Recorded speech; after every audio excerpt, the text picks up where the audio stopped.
Hi, Toastmaster Art here with another YouTube video from the Toastmasters International Successful Club series. Today, we're going through the How to Be a Distinguished Club presentation, which discusses the importance and benefits of becoming distinguished through club planning, goal setting, goal achievement, and recognition. Who can tell me what the purpose of a club is? I don't see many hands going up. So here we go. We provide a supportive and positive learning experience in which members are empowered to develop communication and leadership skills, resulting in greater self-confidence and personal growth. That's our mission to help each member achieve his personal goals, but the club also has goals to accomplish. So let's look at those. For, after all, what is a club? A group of members, right? Let's find out how to be a distinguished club. Two important areas of achievement for the club are educational awards and membership growth. Here's a quick look at the former. Educational awards are received when members get to certain levels on the two available tracks, the leadership track and the communication track. The ultimate goal is DTM. As is covered in the Finding New Members for Your Club presentation, it's normal for a club to both lose and gain members during the club year. Because a club will experience membership turnover, it's important to continually strive to bring in new members. In the Finding New Members for Your Club presentation, I shared that new members add diversity and vitality to a club. The goal, in order to qualify for any level of distinguished status, 20 members on the roster or at least 5 new members.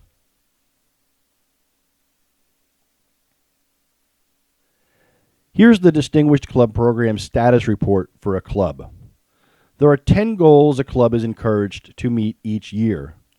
For each goal, the report shows the threshold number, the club's to-date number, and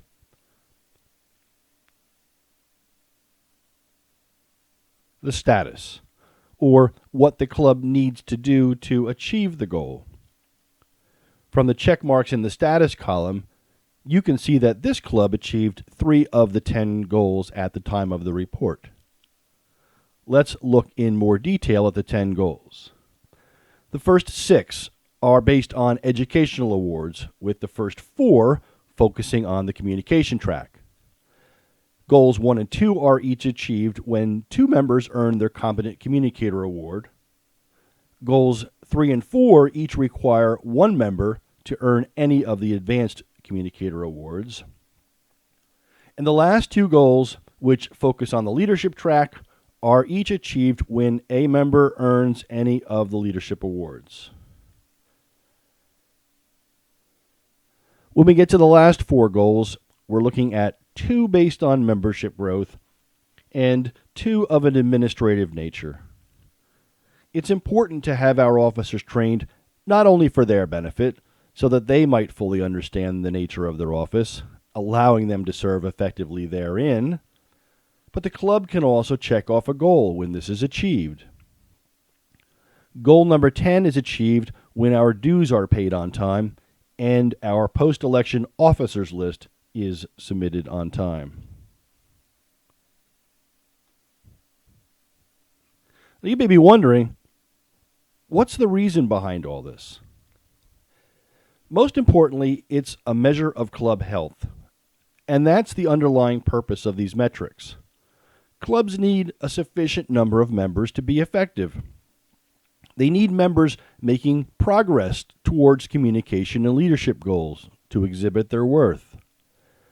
They need to show that from a business perspective, they take things seriously by getting core functions accomplished in a timely fashion and assuring their leadership is properly trained. From a trappings perspective, however, TI bestows one of 3 recognition levels upon clubs achieving most of the goals. If you achieve 5, 7, or 9 goals, you are recognized as Distinguished, Select Distinguished, and President's Distinguished, respectively, and TI sends you a nice banner ribbon showing that status.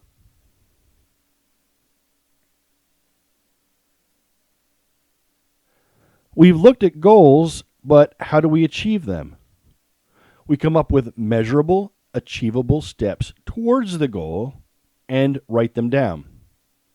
In other words, we make up a plan. TI gives us each year what's called the club success plan. The club's executive committee gets together and maps out how it will work to ensure a successful club year. Remember this fella? Here are some of the plan's details. After documenting basic facts about the club's leadership and team characteristics, the executive committee analyzes each of the 10 goals and, with the help of the fill-in boxes, decides what it needs to do and when to achieve them, and who is responsible for assuring success. By achieving what TI defines as its standard of excellence, a club improves quality and value, which causes each member to thrive, grow, and succeed. Remember that mission statement? We want to be distinguished so that the supportive and positive learning experience is the best it can be.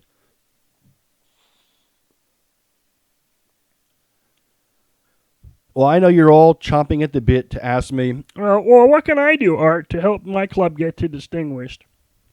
Here's the answer. Spread the word. Maybe by wearing that Ask Me About Toastmasters button to help grow membership. Work with your mentor to progress through the manuals at a reasonable pace. If you are an officer, get trained. That's goal number 9. And as an officer, ensure elections are held at the proper time so we get our list in on time for goal number 10. I covered the first 2 points here in the finding new members for your club and closing the sale presentations. They are good things that new members bring to a club. The second 2 reveal the benefit that members taking active part in the educational program will receive.